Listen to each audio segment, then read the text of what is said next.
evening live stream for the 9th of May 2023. It's a little unusual. We're doing this on a Tuesday. This week we have Tuesday and Thursday instead of Monday, Wednesday, and blah, blah, blah, like I said. Exactly. And yeah, so today we got a couple things we want to talk about. I want to talk a little bit about live music, and I want to just start out with asking Rikiti to tell us about these bands that she's excited about seeing, these acts that she's excited about seeing. Um, I Well, I think that'd be great. She's like, I well, thought you'd never ask. I thought you would never ask. Exactly. Most of them are actually kind of solo acts, like they go on with backup dancers and, they might have some people playing live music and they play live music themselves. I know at least two of them play guitar, so they incorporate that into their acts and a lot of other really fun instruments. So my partner and I are going up to Salt Lake City. We have family out there, and I managed to finagle it in such a way that I'm able to see four artists over the span of 2 weeks. Most of them in, the first leg of the week, some of them in the second leg. Yes. Question. Did you just say finagle? Yes. Yeah, it's finagle, but 50 Shades of Finagle. Wait, I'm sorry. it's I've only not- read the word before. so it's Yiddish and you are not, and so Okay. that's okay. That's like me. I don't know if you. Oh, you know what? I remind me later to tell you a story. But yeah. And Um, also, I was going to Go say, ahead. I am one of the background dancers. So you'll have to keep an eye out for me. There you Well, go. Miss Hard Knock Life, if you were one of the backup dancers, I'd have to turn you up into a hard knock wife. Ali, what's your Ali Wong reference there? Oh, that's brilliant. Yeah. Okay, so how did you finagle being able to see all of these people? Did like the Okay, days just line You guys up? are killing me. I think I'm having a quarter life crisis, possibly. I don't know. It Quarter all life coincides crisis. with the year anniversary of my grandmother's passing, and I've talked about her Right. before. We were very close, and she very much wanted me to live life in the moment and do a good job at work and produce things that I am proud of, and also go out and experience life. And I have a bad habit of not doing that very often. Yeah. So, I mean, I was like, you know what? I'm just going to make this happen. I'm not going to go to Coachella this year. Instead, I'll spend a quarter of that money seeing all these artists that I love so much. And it's There you go. very exciting. So, the first is Hayley Kiyoko. I don't know if that name rings any bells for anybody, but she is known as, and I quote, lesbian Jesus, because she has the Amazing. hair. I'm watching yes. Shameless right now, so they've got Gay Jesus. Ian plays Gay Jesus for his Yes. following. So obviously there needed to be a counterpart, a lesbian Jesus. Yes. And lesbian Jesus she got her start on a Disney Channel on a movie I've never seen before because it was past my time, but it was called Determinate. Never seen it. But I started listening to her when I was in high school and I was exploring my sexuality, and she put words to things in ways I had never thought about before. And so I really appreciate who she is as an artist and the fact that she was one of the first mainstream lesbian singers around. That was Mainstream. widely accepted. And that sing freely and openly about her sexuality. What about that Canadian woman from the 90s? Trying to remember her name. Google it. Yeah. Let me Google that for you. Okay. Oh, are you thinking of Tattoo? But they're not No. Canadian. No, Tattoo is Russian. Yeah. Katie Lang. I she need sing? to. Katie Lang. What does she sing? Oh my God. I don't Give me know. give me her top hit. Okay. Sing it for me, bear. KD Lang top hits. It's the Google search for me. Yeah. So there's a list of them here. I have never heard of any of these. Okay. Katie Lang's Billboard, Billboard magazine. Let's see, her number one top hit was Constant Craving. I mean, this stuff is all so there's she did a version of Hallelujah, Lock, Stock, and Teardrops, A Trail of Broken Hearts. Yeah, so I don't know any of these, but I know of her, and I actually I knew a cousin of hers, was a friend of mine for a while in Arizona. But anyway, So you're basically famous by association, is what you're saying. I mean, me and my 2 degrees of separation from everybody in Hollywood. Not a bad way to do it. Yeah. Okay, so Sounds like it. that was your first up on your list. Okay, who's Yes, next? so excited. I've been wanting to see her for the absolute longest. I was, what's meaningful to me about it is I was going to go see Hayley Kiyoko back in 2018. And on the same day that I was going to go see her, I was sitting there taking a math final, and my phone is getting absolutely blown up, and I could hear it in my bag vibrating, and I'm taking a test, right? So I can't answer it, but I know it must be some kind of emergency. So I finished the test I'm like the first one done. I just fill it out super fast, hand it in, go outside, take the call. My parents were having to put down my family dog. Mm-hmm. So I missed her the first time I was going to go see her. So I'm excited to go see her now. And that's going to be really fun. I mean, I'm sure it'll be interesting to see how the crowd of Salt Lake is going to be, but I know that they're probably the most open part of Utah. So that'll probably be an interesting thing to say. The most open part of Utah. Yes. Yeah, well, Salt Lake City is a fairly I was going to say liberal. big city. It's probably not as liberal as like Austin, Texas, but it's probably pretty. I mean, it's a college town. Don't be hating on Texas. It's a Jesus college town. It's a Mormon college town. Yes. Yeah. That it is. So the second on the list is Carolyn Polacheck. I just realized that I for the first time today, found out that I'm also pronouncing that name wrong. And whenever I pronounce something wrong, it's because I've only ever read it before. Right. It's how that always happens. I believe it's Polacheck because her last name is Jewish. Speaking. Yeah. Polacheck. That sounds about right. Yeah. Yes. Well, she's like Pollock, but not quite Americanized. Exactly. She is ethnically Jewish and also openly queer. And she had a song go viral a couple years back with the dance. It was called "So Hot You're Hurting My Feelings" is the song that went viral on TikTok with the dance and all that. But I had been following her music way before it blew up on TikTok. I liked her before it was cool, which is so hipster of me. Right. Yeah. Very. But yeah, who let the bears out? That's perfect. Tyler Bird on YouTube, when we were talking about, I believe, Salt Lake City, he just said that is correct. So about about Salt Lake City. Yeah. About that area and what it is so true. The last time I was out there for a week, and it was my 3rd or 4th time going to visit the family that I have out there. And I was there. This was my 3rd trip for 5 days, and I had not seen a person of color at all the entire trip. I don't think they're allowed in Salt Lake City. I guess so. I hadn't it took till my 4th visit. The very last day of the trip, it was a Sunday, and we went to an all-you-can-eat Asian buffet. Oh, okay. Well, it was all filled with my people. That's why I finally found my Mexicans. That's the first people of color that I saw ever in Salt Lake, and they were all there, all gathered.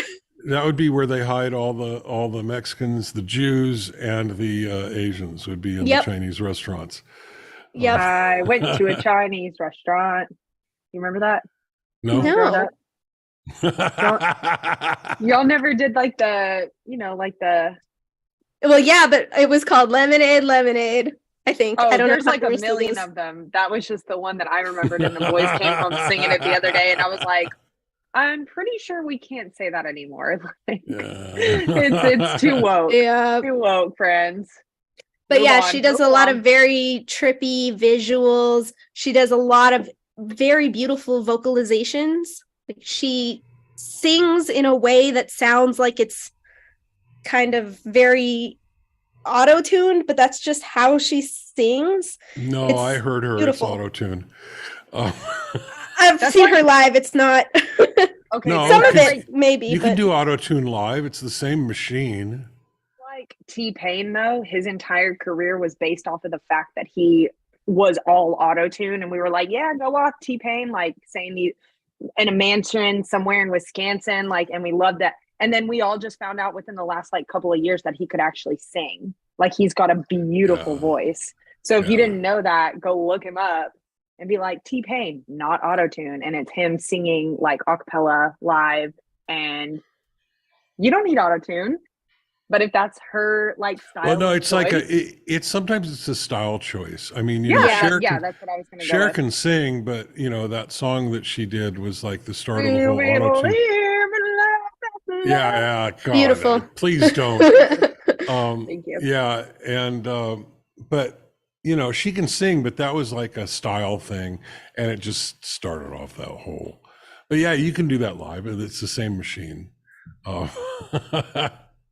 yeah. But yeah, I'm excited to see her. The third is Ella May for her Heart on Her Sleeve tour. I don't usually listen to a lot of her music, but I did several years ago. And when I saw that she was also going to be there around the same time, I was like, oh, well, I've always wanted to see her. She's an amazing R&B artist.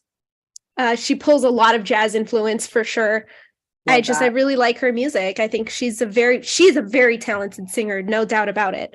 So I'm excited to see her live, and apparently she puts on a good show. So that'll be fun. Brilliant. And then the last is Kali Uchis, which is probably going to be the biggest of the four. She just released the new album, and she is the gente. She is for the Mexicans. That's who she's for. She's for the Latinas. She sings most of her songs in both Spanish and English and Spanglish, a variation of, but yeah, she's got really great music with a lot of Latin influence, and so I'm excited to see her. Awesome. And that's everybody, right? Yep, and she's very much about body positivity, and I don't see that reflected very often in music. So other how than, is that? you know. How is that reflected in music, and how is that reflected in her? Well, when I eat gluten, I get, as I dub it, a gluterus. She puts her gluterus on full display and draws confidence from it. You're gonna have to help me out. I'm not visualizing the gluterus. Okay. She's got a little bit of a pancita, and I resonate. I see myself in that. A little bit of a panza, you know? I don't think he knows what you're saying. bonsai, pantita. Panza, PANSA, like a little bit of a tummy. Okay, that word I know. Little bit of a tummy going on. Little bit of And a tummy. she rocks it, and she makes it look good.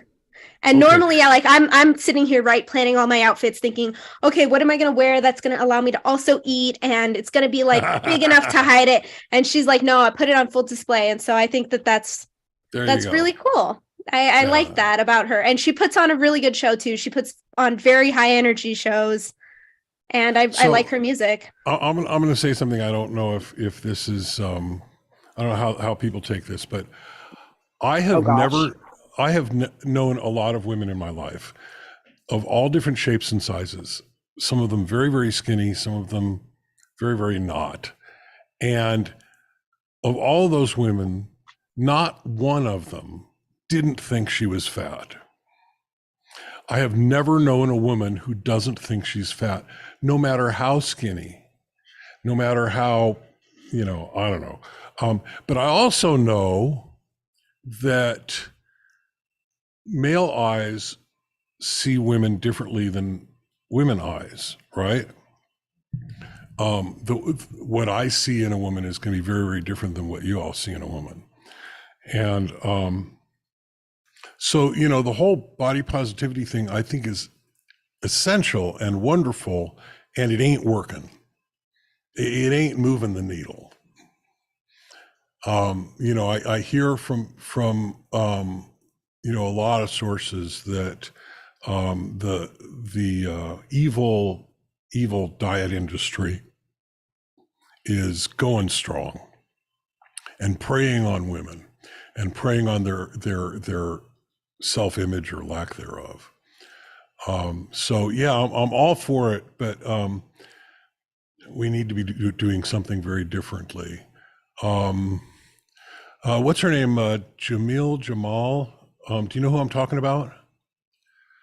Yes, I do. She was in The Good Place.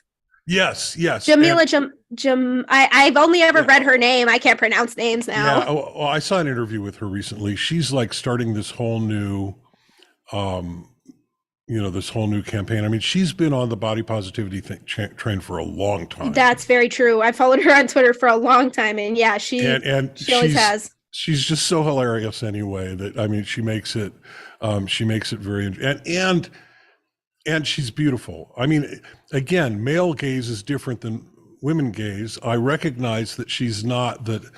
I know male gaze are attracted to men. Women gaze are attracted to ladies. Okay, I have no idea what you meant by that.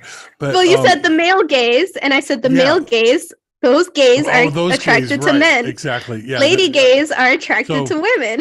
GAZE. Yes. Gaze. I know. So, but I mean, I see her and I don't see any flaws whatsoever. I see an absolutely outstandingly beautiful woman. And yet, her self-image and the self-image of women who are shaped like her is, holy shit, I need to be on a diet.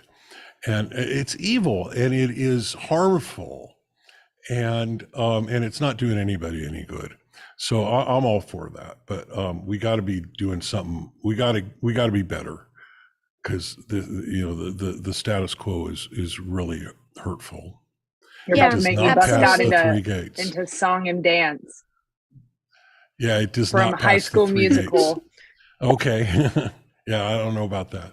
Also, just a little sidebar here.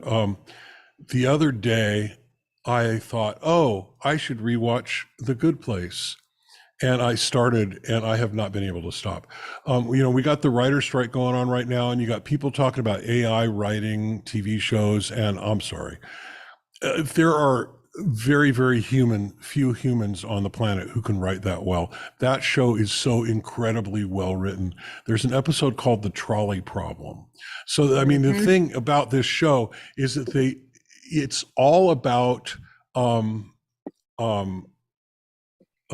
ethical philosophy, which is a dense and boring subject, which they make fun of the fact of, but it's not just when they're like sitting in Chidi's classroom and learning about the philosophers. It's like every single moment of that show is some sort of an ethical dilemma and its solution. And it's like, it could be a textbook if it wasn't so damn hilarious. And the fact that Tyler says he's watched it 20 times. Exactly. It is just so incredibly well written, laugh out loud funny, and you learn about Kierkegaard, right?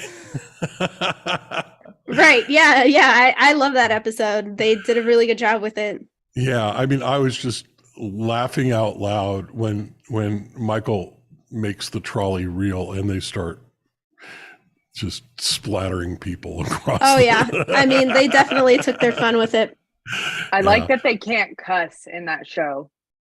Like with a fork.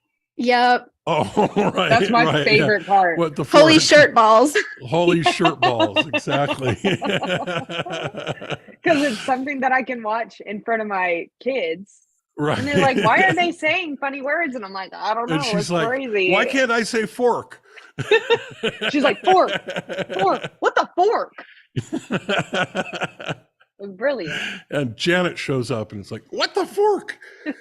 I need to start because I've been using the beep, especially in my latest edits, because of the fact that we're now monetized. We've reached monetization status, right. But instead of using the beep, I should just dub it over with with good place sound edits. So The the beep. What are you F talking word, about? the beep, Oh, the Like beep. a beep. yeah, yeah, I've been yeah. beeping out our curse words with a beep, Right, an you should actual just- like beep. Exactly. I should dub it Well, over with fork. What you or do short is you balls. speak into a microphone, you just say fork, and then you take Yep. that and edit it down and, maybe put a little effect on it or something, and then Okay, pop wait, that but in over each of the, so that, do we cuss that much on the podcast? Not a lot. I Okay. only had to use the beep once in the last one, but maybe I missed. I Okay. do. Maybe I missed something. If I I missed feel something, like- y'all gotta let me know. I I feel love like we're that. pretty tame on the Yeah. podcast episode. So that actually we get a little wild surprises on me. these live streams, but yeah, the podcast. Yeah. Yeah. The Yeah, live. yeah. My mom All right, watched so- the first game night, and she was like, "I didn't know y'all's live streams went like that." I said they usually don't, but it was the fact that it was game night. We had a bunch of people joining, Yeah, we were all excited. We let the hair down. We let the yeah, so dogs that out was- for the. That was probably not the best live stream for me to send her. She always tunes in, but I sent her the direct link to this one because I was like, this is going to be super fun. Like, if you So can who figure is out how this? to play. My mom. Your mom. Yeah. Yeah. We definitely let the dogs out for that one, or We the did. bears. We did. Yeah. Uh-huh. So Kitty, of how many of these concerts did you have to go through Ticketmaster for? Mm. 2 of them, and that was not a fun time with either of them, especially because, well, I'm seeing Kali Uchis here in Las Vegas. I'm coming back and seeing her here, and for some reason that is beyond me, she decided to not have a show in LA, where I would say a solid chunk of her fan base is located out of, not do a show in San Diego, where again, that's where a huge percentage of her fan base is. And she only is doing one in Vegas, not at Allegiant, no, at Cosmopolitan Theater, which is not super big. So those tickets were going, and they were going fast. And dealing with Ticketmaster in one of those situations is incredibly stressful because they start jamming the price all the way up.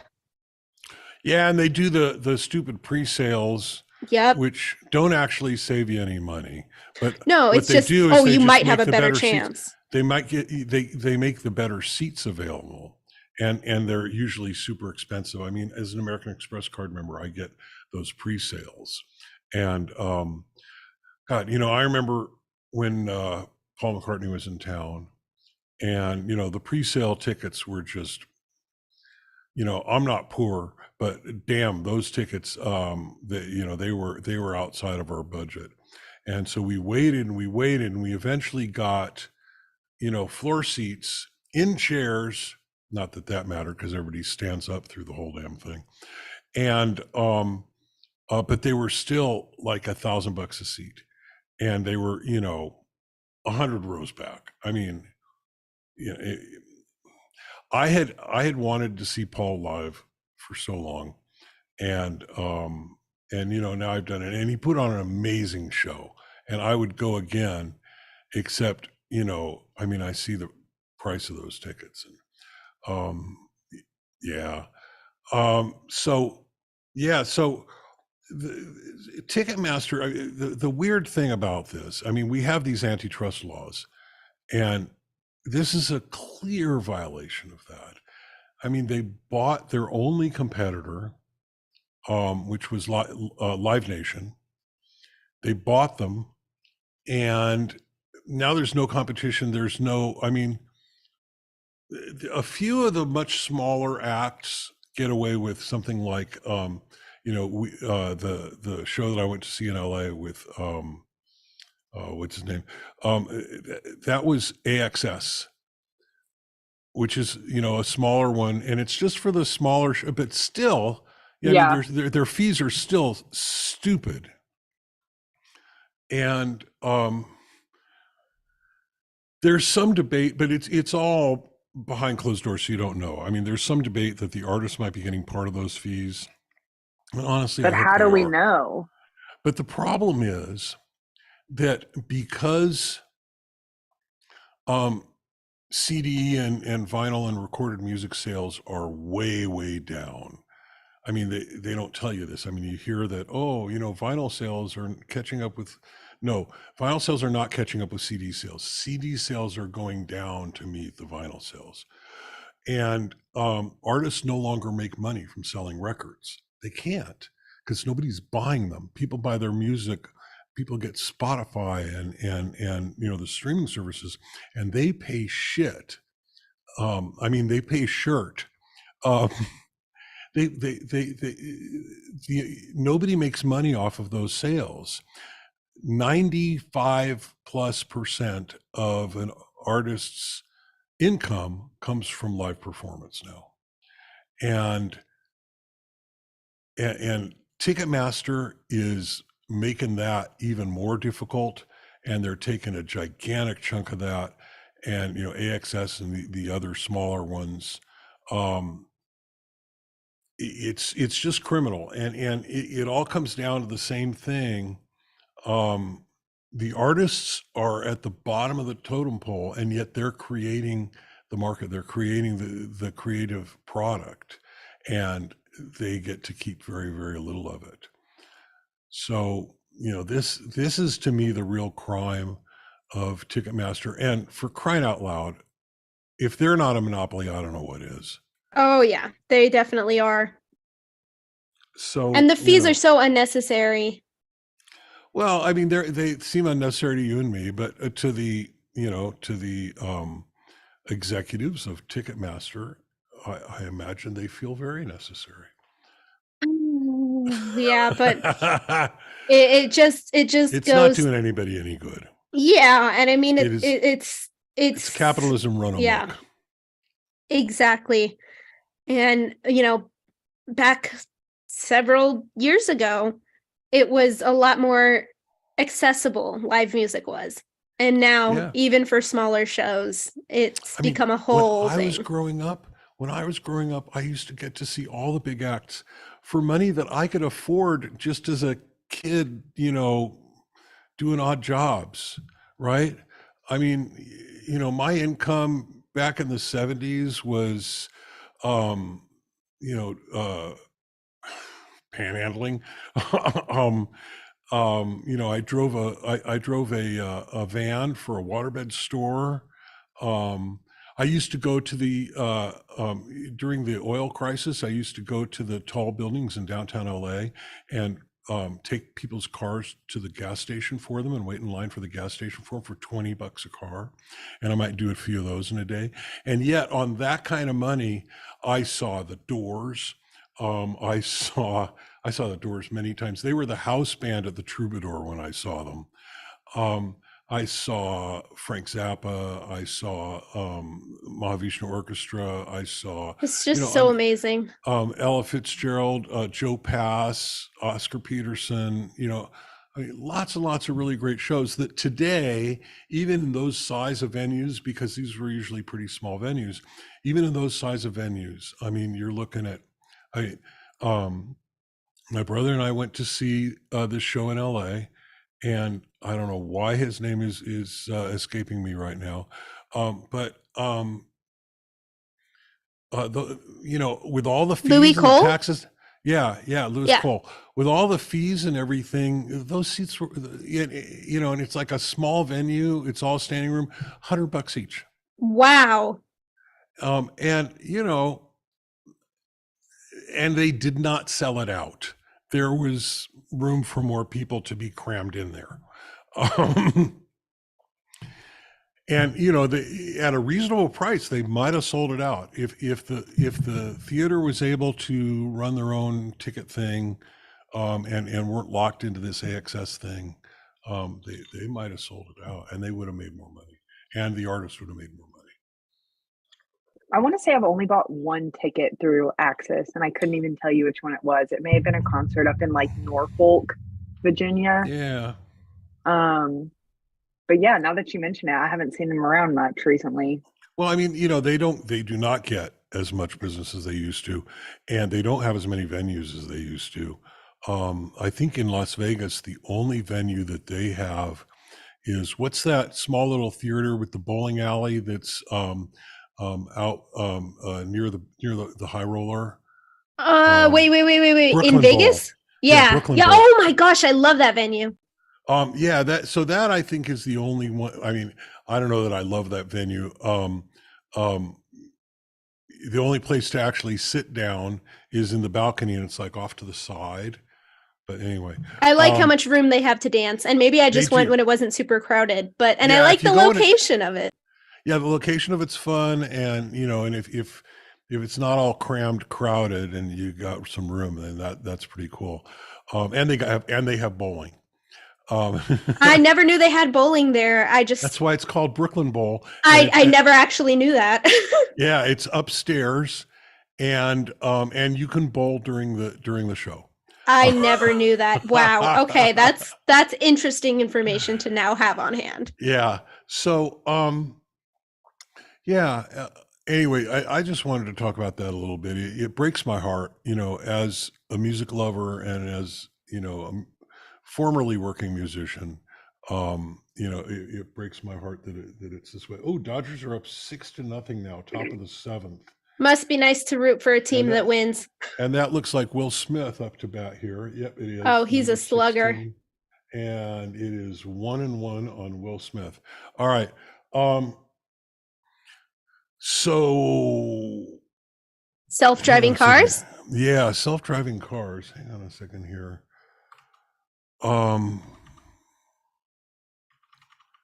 Self-driving cars. Okay. So I have a Tesla.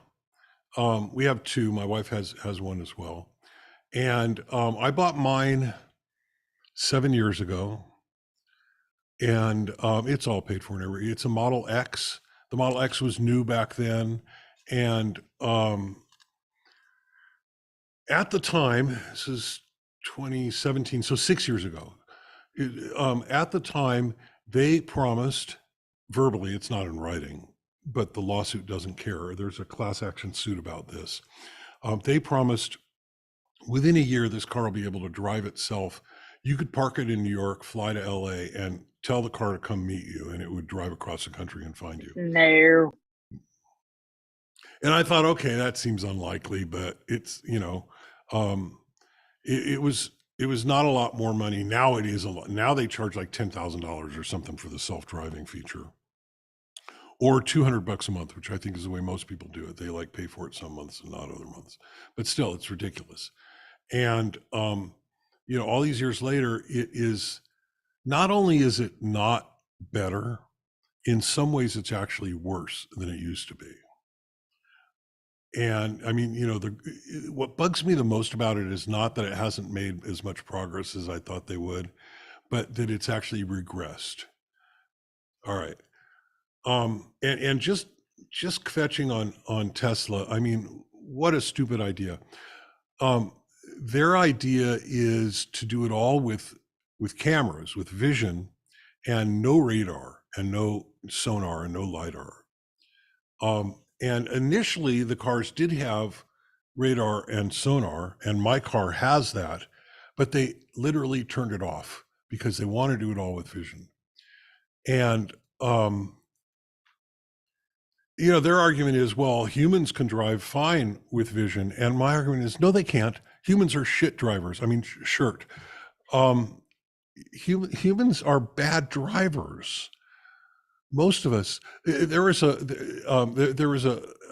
poll taken by one of the big polling companies once, asking people to rate themselves either below average, average, or above average as a driver. And some 95% of respondents rated themselves above average, which I think is hilarious. But I mean, the truth is that we're not very good at it. And the idea that cars could be better at it, to me, seems like what should be the goal. And why not give it every advantage? I mean, you've got the hardware there, the sonar and the radar. Well, they don't install it on the newer cars, and they save themselves some money in that. And they upgraded the cameras, which is fine. My car got all the upgrades for free because part of the selling point at the time was, any hardware upgrades that are necessary in order to achieve full self-driving, we're going to give you those hardware upgrades for free. But, for crying out loud. Anyway, thinking about this over the years as I drive in this car, and I mean, I could tell you the stories of my drive to LA and back, Vegas to LA and back. Um, hang on a second here. Oh, Tyler Bird is telling me there will be a Pearl GPT. That doesn't surprise me at all. That is not surprising. Everybody and their dog is going to have GPT Isn't built that in. like terrifying though? Like the fact that everybody's No, like just trying to. GPT is not terrifying. Not to me anyway. GPT is not even AI in my view. It's really not. And that's a whole other story. Um, so I mean, I could tell stories. I mean, there were several events where, I'm driving along and I've got the self-driving on, and really it's just a fancy lane keeping. And I would be happy with lane keeping that actually works, but it doesn't. Every time some anomaly shows up on the road, and it happens all the time, they got the cones out and they're like moving the lanes around, or they've redrawn the lines to go around some construction or something like that. The car just goes bonkers and it tries to run into other cars, or it slams on its brakes with a car behind me. I mean, I had to turn it off eventually. Okay. So, what is the future of self driving cars? I do believe we will eventually have self driving cars. But the only way I do not believe that we will ever have self-driving cars that safely share the road with human drivers, because human drivers are unpredictable. They don't follow the rules.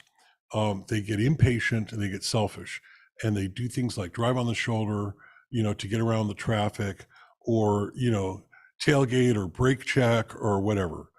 Human drivers are the problem. If self-driving cars did not have to share the road with human drivers, they could do cool things like mark the roads really clearly for them, have electronic or visual signals that say, this is where this thing is happening. Here we got a detour for this construction, whatever. But all of those signals today are all very inconsistent. They're very poorly they're very, very poorly implemented. Like there's this one part of the I-15 in Vegas, headed south towards Prim and LA, where they've got some construction going on. They've put up some pylons to reroute they've repainted the lanes, but they didn't erase the old lanes. It's like they kind of half burned them off, and it's very lazily done. Humans can follow that because you look at it and you go, wait a minute, okay, yeah, I'm supposed to go here. The car can't do that.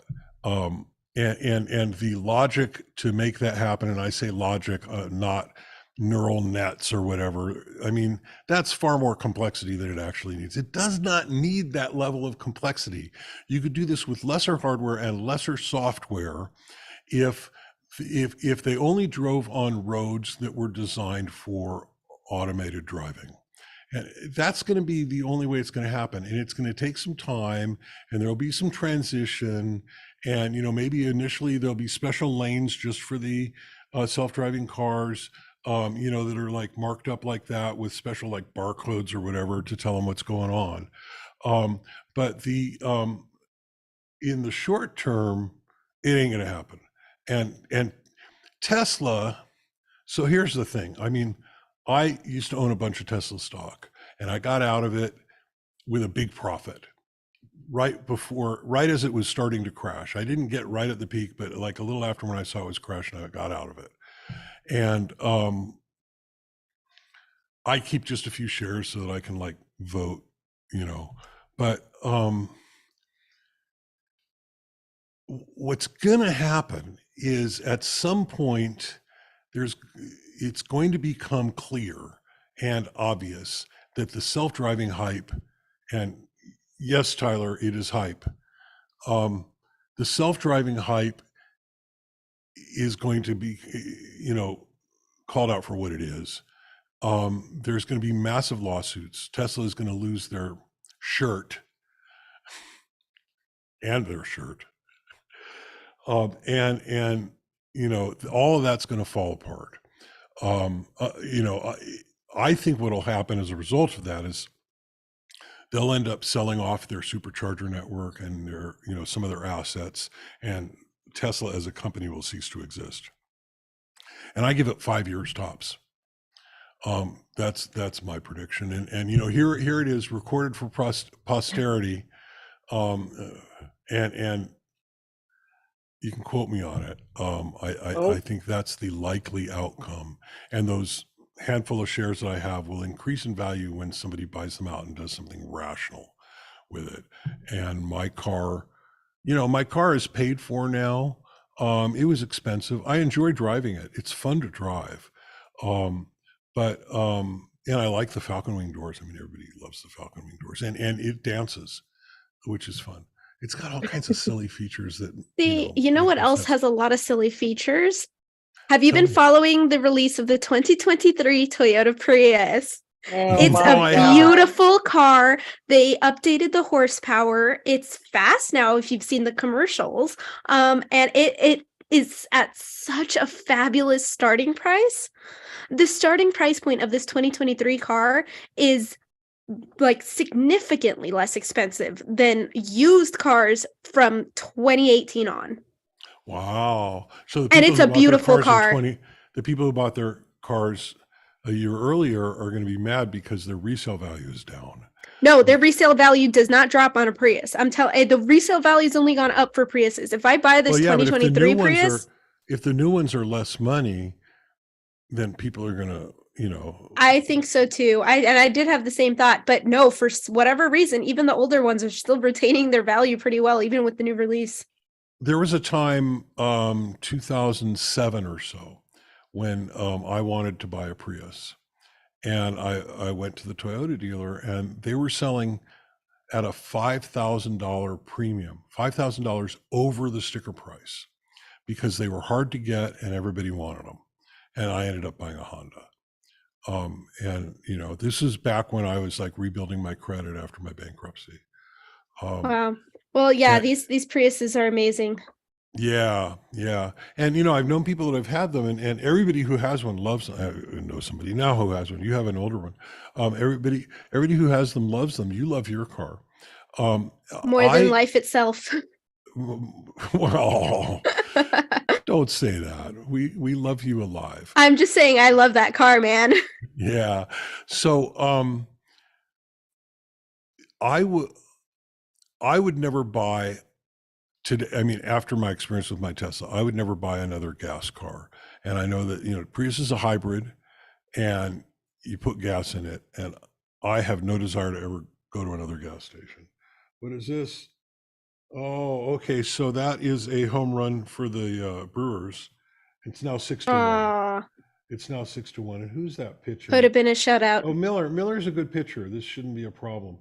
Oh, they've got this big fat guy on the Brewers who, apparently, I mean, not, fat like obese, but fat like Babe Ruth fat.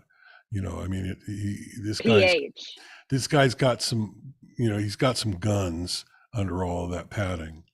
It's fat with a pH. He just, well, there you go. Yeah.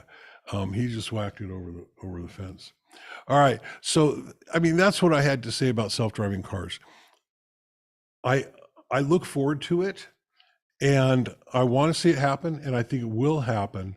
But at some point, the industry is going to come to realize, there's a much easier way to do this. And it'll require some cooperation with the Department of Transportation and with, transportation departments around the world. But, this will actually get it done. It'll cost a lot less money, and it'll be more friendly. It'll be easier to use, and we can actually build those, fancy cars that don't have steering wheels. Like you Speaking see of steering wheels, the steering wheel of the 2023 Toyota Prius, and this is not an ad, this is not a sponsorship, but the steering wheel is heated. The steering wheel is heated, Kirsten. The back seats, the passenger seats in the back are also heated. Yeah, that's nice. The bells, the whistles. My Tesla has that, is heated seats and heated, all the seats are heated and the steering wheel is heated. There's a secret compartment that is labeled with a #hidden compartment. Ha! Well, that's nice. Literally engraved in there. Hashtag hidden compartment. Like that's the kind of details I want. Yeah, but it's not very well hidden if it has a sign on it that says hidden compartment. Well, you have to find it first, and that's when it says hidden compartment. I see. I can't tell you where it is, of course, because Of course, because then it wouldn't be hidden anymore. Exactly. Yeah. Okay. So when you get one, I want to see it. I will have to show off my. Let me rethink that sentence before it comes out. All right. We're listening. We're waiting. Y'all got anything else? That's all I got. Well, I personally have never been in a self-driving car, so I have no feedback on that one. I value life. Exactly. My own, of course. Exactly. Well, Kirsten, you've been in my car. Yeah, and I've seen how you drive in that thing. Yeah. And that's you are the self that is driving it. And that is why I am one of the people who would gladly on that survey say lower than average driver. Yeah, that's probably I think you're a great offensive driver. Offensive driver. Well, I learned to drive in LA. Yeah. Kirsten, driving in LA is a competitive That's very sport. true. That's so true. And Kirsten knows it because she's also been my passenger, and I'm sorry for that. Driving in LA is a competitive sport. I still really love you guys. Don't love the way you drive. Oh, well, then I have a question. Who's a better driver, Kirsten? I would say myself. Well, no, between me and Bear. Because I actually drive a horse with a wagon attached to it because I live in Texas. Yeehaw. So yeehaw. I'm technically the best driver because instead of just pushing down a pedal, I'm wouldn't that be a rider? I used to ride a horse. I used to love riding the horse. What was your horse's name? Snowy Day. That's a good name. Going to say he was a rare white gray Palomino. Wow, that sounds fancy. No yeah, that's a lot of fancy worlds together. Yeah. I love horse. I love riding horses.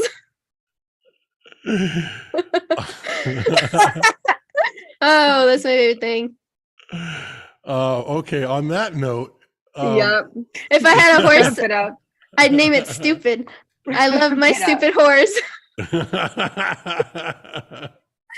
And Ricky, you're always complaining that Bear's going to get us canceled, and then we got your. If you had a horse, I'm talking about horses. If Ricky had a horse, she'd name it Ho. No, because then I wouldn't be able to call it Ho Horse. That sounds like Santa Claus. Although I could name it Santa Claus. If I name it Santa Claus, I get to say, "Oh yeah, I'm just going out to ride Santa Claus." All right, so that's our snowballing off of that. On that note, that is our live stream for the evening.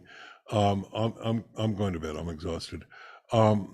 Have a great evening. We will see you tomorrow morning, same time, same channel, 11 a.m. from fabulous Las Vegas, Nevada. Yay!